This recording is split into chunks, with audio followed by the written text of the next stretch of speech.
The Hekaton land fortress is the primarily main battle tank and armoured personal carrier deployed by the Leagues of Votann. The iconic battle tank and armoured transport of the Leagues of Votann, the Hekaton land fortress, is venerable and well respected as it is powerful.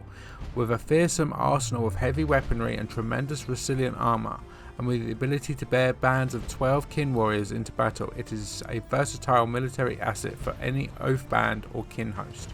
The Hekaton land fortress is covered in thick void armour panels, has a cavernous transport capacity of 12 Harkon warriors and Sophonian berserks, or 6 Enren Hearthguard in their bulky suits of exo armour, or 4 Bronchen Thunderkin in their exo frames. It possibly bristles with the deadliest weapons the kin hosts can bring to bear, and existence is a statement in maximalist weapon design from the kin, who are some of the greatest engineers in the galaxy. Come build, collect and play. Check out your local Warhammer store for more.